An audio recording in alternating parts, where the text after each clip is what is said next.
The subway screeched to a halt, and I stumbled, my heart pounding as I locked eyes with him. A stranger. Just another face in the New York City rush. But his gaze held me captive, like a melody I couldn't forget. In that fleeting moment, the world blurred, and all I saw was the quiet storm in his deep brown eyes. My name is Ethan Cole, 28, a graphic designer scraping by in Brooklyn, always chasing deadlines and dreams that felt just out of reach. That evening, I was late, as usual, running to catch the 6 train to Manhattan for a client meeting I couldn't afford to miss. The platform was a chaos of bodies, briefcases, and murmured frustrations. But he stood out. He was older, maybe early 30s, dressed in a sharp blazer that screamed corporate, but with a looseness in his posture that hinted at something softer. His name, I'd later learn, was Marcus Reed, a lawyer with a life as tightly wound as the city itself. I didn't know why I couldn't look away. Maybe it was the way his eyes flickered with something unspoken, a mix of longing and restraint that made my chest tighten. I'd always been careful, keeping my heart guarded after too many nights of wondering who I was supposed to be. Growing up in a small Ohio town, I'd learned to hide the parts of myself that didn't fit me. Quiet attraction to men, my fear of being seen. New York was supposed to be my escape, but even here, I felt like I was running. The train door slid open, and the crowd surged forward. I lost sight of him, swallowed by the sea of commuters. My heart sank, a strange ache for someone I didn't even know. I squeezed into the packed car, clutching my portfolio, trying to shake the feeling. But as the train lurched forward, I saw him again, standing just a few feet away, his hand gripping the pole.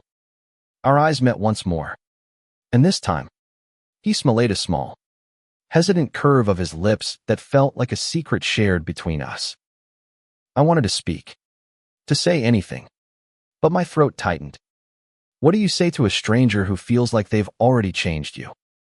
The train rattled on, and I caught him glancing at me, his expression unreadable but heavy with something I couldn't name.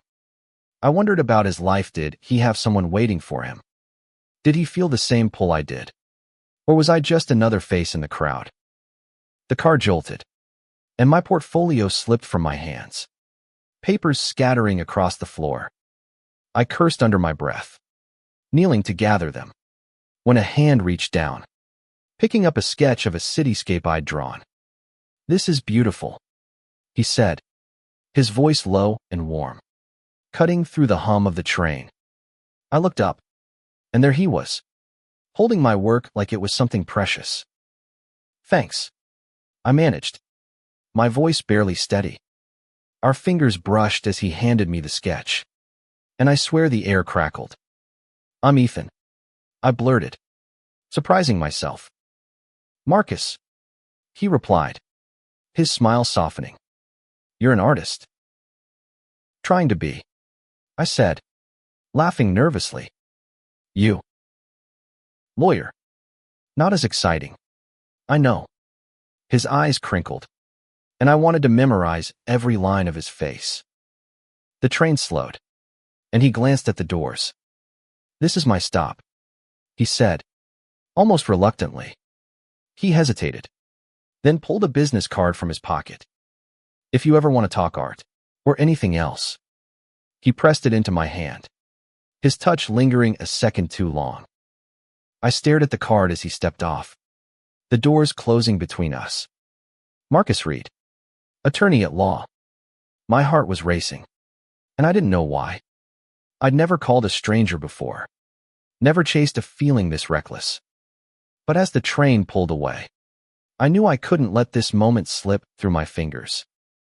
That night, I sat in my cramped apartment, the card on my table, glowing under the dim light. I typed his number into my phone, deleted it, then typed it again. What was I doing? I was just a guy from Ohio, still figuring out who I was. And he was, what? A man with a life I couldn't begin to understand. But that look in his eyes haunted me. A promise of something I'd spent years running from. I hit call. The phone rang twice before Marcus answered. His voice steady but laced with surprise. Ethan, I didn't think you'd actually call. I could hear the smile in his words, and it sent a shiver through me. We met for coffee the next day at a small cafe in Greenwich Village. The kind with mismatched chairs and walls covered in local art. I was early, fidgeting with my sketchbook, my nerves a tangled mess. What was I doing here? I'd spent years keeping people at arm's length, especially men who made my heart race like this. But when Marcus walked in, his blazer swapped for a soft gray sweater. All my doubts quieted. He looked at me like I was the only person in the room. We talked for hours, the conversation flowing like we'd known each other forever. He told me about growing up in Harlem, the son of a single mom who worked 2 jobs to keep him in school. He'd fought his way into law school, driven by a need to prove himself. But there was a weight in his voice when he spoke of it. I've spent so long doing what's expected, he said, stirring his coffee absently. Sometimes I wonder what I'd do if I could just be. I told him about Ohio, about the church sermons that made me feel small, about moving to New York to chase a life where I could breathe. I didn't tell him everything, not about the nights I'd spent questioning if I'd ever be enough, but I wanted to. His eyes, warm and steady, made me feel like I could.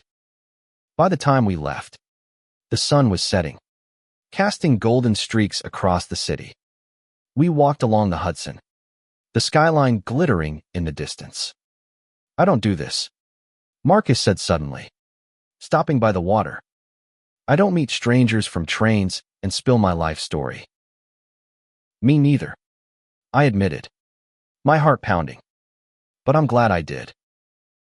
He looked at me then, his gaze so intense it felt like he could see every crack in my armor. Ethan, he said softly, there's something about you. I don't know what it is, but I can't shake it. I wanted to kiss him right there, but fear held me back. I'd never been open about who I was. Not really. In Ohio, being gay was a whisper you didn't dare speak. Even in New York, I kept it buried, dating women to fit in, to avoid the questions. But Marcus was different. He made me want to be brave. Over the next few weeks, we fell into a rhythm: late-night texts, impromptu dinners, walks through the city that stretched into the early hours. He showed me his favorite jazz bar in Harlem, where the music felt like it was pouring straight from his soul. I showed him my sketches, the ones I'd never shared with anyone, and he looked at them like they were masterpieces. But there was a shadow over us. Marcus was guarded about parts of his life: his work, his family.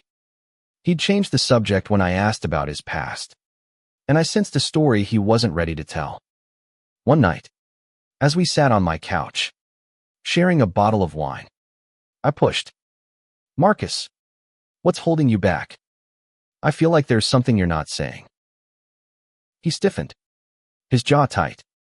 It's complicated, Ethan. My life, it's not as free as yours. What does that mean? I asked, my voice sharper than I meant. You're here with me, aren't you? He looked away, his eyes distant. I am. But there are expectations.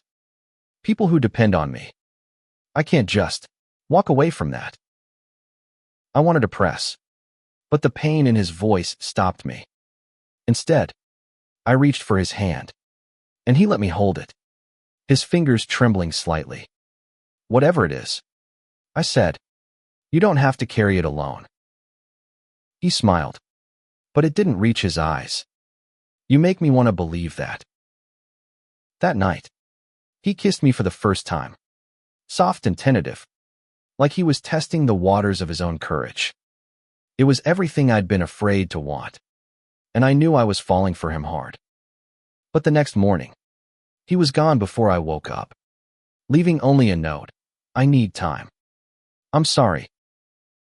Marcus's note sat on my kitchen counter like a wound I couldn't stop touching. I called him, Texted. Left voicemails, nothing. Days turned into a week, and the silence was deafening.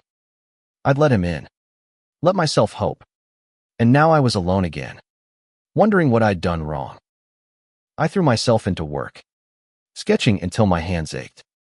But every line I drew carried his shadow. The city felt emptier without him.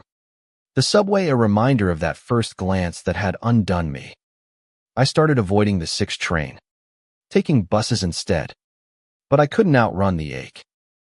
Then, one rainy evening, he showed up at my door. His coat was soaked, his hair dripping, but it was the raw vulnerability in his eyes that stopped me cold. "I'm sorry," he said before I could speak.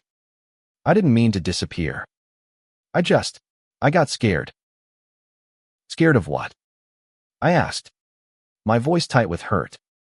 "Of me." "Of this," he said, gesturing between us. "Of what it means. Ethan, I've spent my whole life trying to be the man everyone expects me, Mom. My firm. My community. I've never let myself want this." I stepped aside, letting him in, my heart torn between anger and relief. He sat on my couch, head in his hands, and started talking. He told me about his life as a black man in a world that demanded perfection, about the pressure to succeed, to marry, to fit into a mold that didn't leave room for who he really was. "I've known I was gay since I was a kid," he said, his voice barely above a whisper. "But I buried it. Coming out would have cost me everything." I sat beside him, my anger softening. "You don't have to hide with me," I said. "I know what it's like to feel like you're not enough." He looked at me, his eyes searching. "You make me want to stop hiding. But it's not that simple. My mom, she's traditional. And my firm, they're not exactly progressive. If they knew, it could ruin my career." I wanted to tell him it would be okay, that we could face it together, but I knew it wasn't my place to push. Instead, I took his hand, feeling the warmth of his skin against mine. "We'll figure it out," I said, "one step at a time."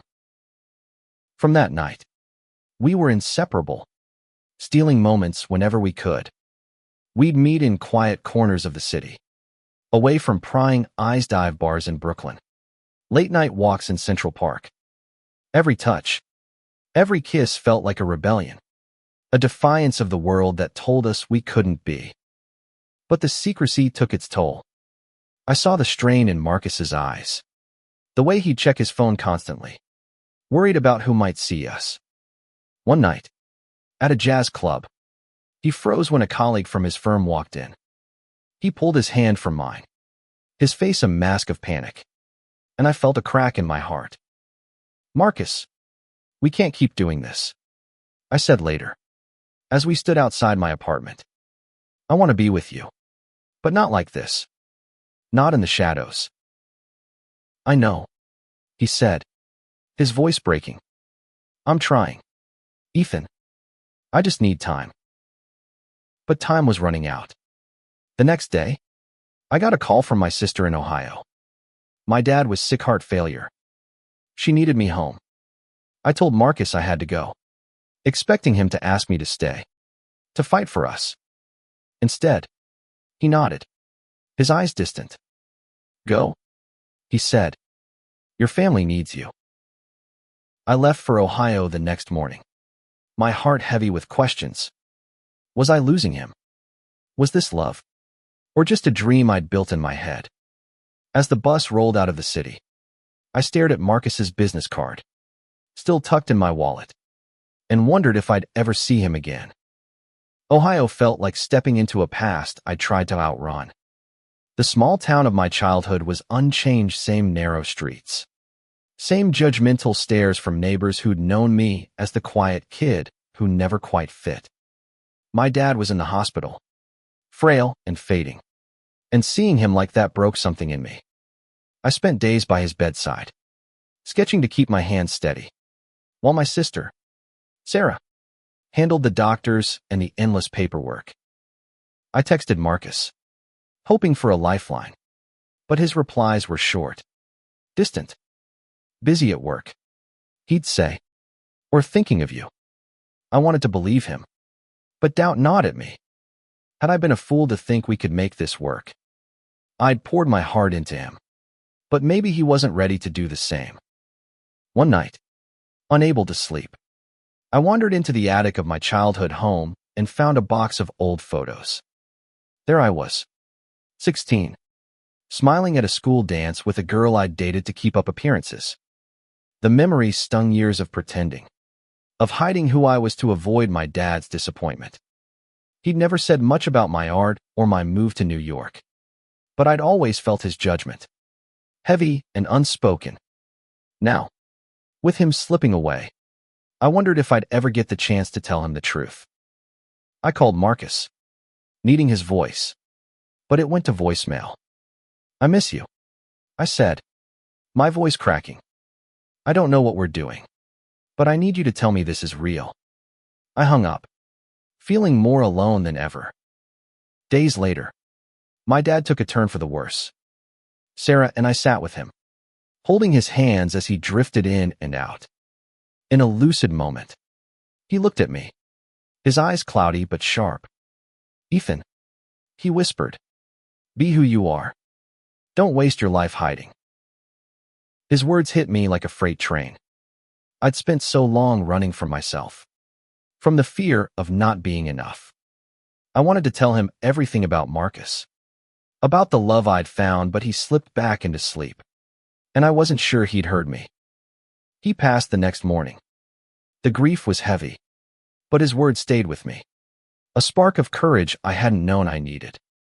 I returned to New York, determined to fight for what I wanted, no matter the cost. I found Marcus waiting outside my apartment, his face etched with worry. I got your message, he said. I'm so sorry about your dad, and I'm sorry for pulling away. I was scared, Ethan, scared of losing everything. I wanted to be angry, but all I could do was pull him into my arms. I'm done hiding, I said. I want you, Marcus, all of you, but I need to know you're in this. He nodded, tears in his eyes. I am. I'm ready to try. We spent the next weeks rebuilding, piece by piece. Marcus opened up about his fears, his mom's expectations, his firm's conservative culture. He'd been engaged once, to a woman he'd cared for but never loved, to please his family. Breaking it off had cost him their trust, and he was terrified of losing them again. But with me, he said, he felt alive in a way he never had. One night, he took me to meet his mom, Alma, a fierce woman with a warm smile and sharp eyes. I was nervous, my hands sweaty as we sat in her small Harlem apartment, filled with photos and the smell of her famous cornbread. She studied me, then looked at Marcus. You're different with him, she said. Happier. Marcus squeezed my hand under the table. I am, Ma. She didn't say much more, but her nod felt like a blessing. For the first time, I saw hope in Marcus's eyes, a belief that maybe we could build something real. But the world wasn't done testing us. Life with Marcus felt like a fragile dream, one I was afraid to wake from. We carved out a space for ourselves in the chaos of New York, stealing moments of joy amidst our fears. But the city has a way of testing you, and our love was no exception. Marcus's firm was a pressure cooker, a prestigious Manhattan law office where appearances were everything. He'd worked years to earn his place, but the whispers started when a colleague saw us together at a cafe. Be careful, a coworker warned him, voice low. The partners don't take kindly to distractions. The word stung, reducing us to something shameful. Marcus brushed it off, but I saw the tension in his jaw, the way he started checking over his shoulder when we were out. I tried to be strong for him, but my own insecurities crept in. My art career was stalling, clients were scarce, and my savings were dwindling. I'd poured so much into this city, into Marcus. But what if it wasn't enough? What if I wasn't enough? Late at night, I'd lie awake, wondering if love could survive a world that seemed determined to tear us apart. Then came the gala. Marcus's firm was hosting a black tie event, a chance to schmooze with clients and partners. He invited me, a bold move that made my heart soar. "I want you there," he said, his voice steady. "I want them to see us." The night of the gala, I wore a borrowed suit, feeling out of place among the glittering chandeliers and sharp suits. Marcus looked effortless, his smile a shield against the curious glances. We moved through the crowd, his hand brushing mine, a quiet act of defiance. But I saw the way the partners watched us, their smiles tight, their eyes cold. Halfway through the night, one of the senior partners, a man named Richard Holt, pulled Marcus aside. I couldn't hear their conversation, but Marcus's face grew pale, his shoulders stiff. When he returned, he was quiet, his hand no longer seeking mine. "What happened?" I asked, my stomach twisting. "He told me to keep my personal life out of the office," Marcus said, his voice flat. "Said it's bad for business." Anger flared in me. "That's bullshit. They can't tell you who to be." "They can," he said, his eyes dark. "They hold my career in their hands. Ethan, one wrong move, and I'm out." I wanted to fight, to tell him we could take on the world. But the fear in his eyes stopped me. We left the gala early, the night tainted. In the cab, he stared out the window, silent. "I don't know if I can do this," he said finally, "not without losing everything." His words cut deeper than I expected. I'd lost my dad, my home, my sense of safety to be who I was. I thought Marcus was ready to do the same, but maybe I'd been wrong. The next day, I found an email from a gallery in Soho. They wanted to feature my work in a group show, a small step, but a chance to prove myself. I told Marcus, hoping to share the spark of hope, but he was distracted, buried in case files. "That's great," he said, but his smile was forced. We were drifting, and I didn't know how to stop it. I started spending more time at the studio, sketching my fears into cityscapes, dark, jagged lines that mirrored the cracks in my heart. Marcus was pulling away, and I was too scared to call it what it was. Then, one evening, I came home to find him waiting, his face raw with emotion. "I can't keep doing this to you," he said. "You deserve someone who can give you everything, not just pieces."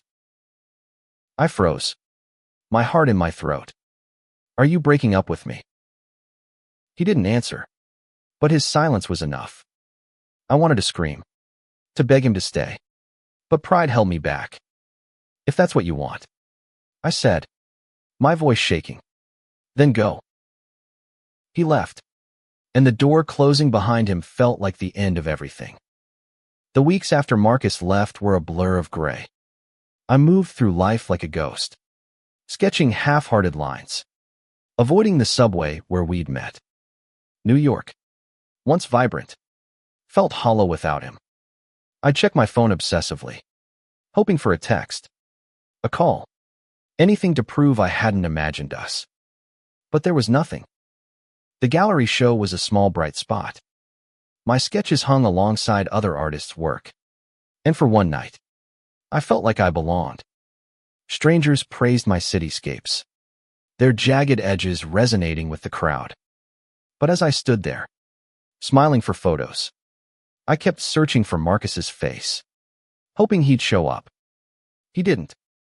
I threw myself into my art, using the pain to fuel my work. My sketches grew bolder, darker, filled with the ache of loss and the defiance of survival. I started posting them online, and to my surprise, they caught attention. A local magazine featured me, calling my work raw and unflinching. For the first time, I felt like I was building something of my own. But success didn't fill the hole Marcus left. I'd see him in every stranger's glance, hear his laugh in the hum of the city. One night, drunk on cheap wine, I called him. It went to voicemail, and I poured out my heart angry, desperate, raw. I loved you, I said. I still do. Why wasn't that enough?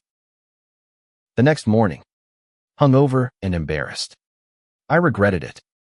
But then my phone buzzed. A text from Marcus. Can we talk? We met at the same Greenwich Village cafe where it all began. He looked tired, his eyes shadowed, but still beautiful. I heard your voicemail, he said, his voice soft. I didn't know how much I was hurting you. You walked away, I said, my throat tight. You chose fear over us. I know, he said, looking down. I thought I was protecting you, protecting myself. But I was wrong. He told me he'd come out to his mom. It hadn't been easy tears, arguments, days of silence. But Alma had surprised him, saying she just wanted him to be happy. His firm was another story. He'd been passed over for a promotion, the partners citing cultural fit. But he was done hiding. I told them I'm gay. He said, if they can't handle it, I'll find somewhere else. I stared at him, my heart racing. What does this mean for us? It means I want you back, he said, his voice breaking. If you'll have me. I wanted to say yes, to fall into his arms. But the hurt was still raw. You broke me. Marcus, how do I trust you again? You don't have to trust me yet, he said. Just give me a chance to prove it. We started slow coffee dates. Long talks. No pressure. He was different now. Lighter. Like a weight had lifted. He'd started looking for new jobs. Ones where he could be himself. I was cautious, guarding my heart. But every smile, every touch chipped away at my walls. One night, he took me to the jazz bar in Harlem. The one where we'd felt so free. As the music swelled, he pulled me close, not caring who saw. I'm all in. Ethan, he whispered. No more running. I kissed him, and for the first time, I believed him. The road ahead wouldn't be easy. Prejudice, doubt, the weight of the world, but we were ready to face it together. Rebuilding with Marcus was like learning to draw again, tentative at first. But each stroke grew bolder. We spent evenings in my apartment, cooking terrible dinners and laughing until our sides hurt. He'd watch me sketch, his chin on my shoulder, whispering ideas that made my art feel alive. For the first time, I felt like we were building something real, something that could last. But the world doesn't let you love in peace. Marcus's job search was brutal. Firms loved his resume, but hesitated when they learned he was openly gay. It's not overt, he told me one night, frustration in his voice. They just find reasons not a good fit. Overqualified. It's exhausting. I hated seeing him struggle, but he never gave up. He started freelancing, taking on pro bono cases for queer youth. His passion reigniting. I was proud of him, but my own fears lingered. My art was gaining traction, but the pressure to keep up was intense.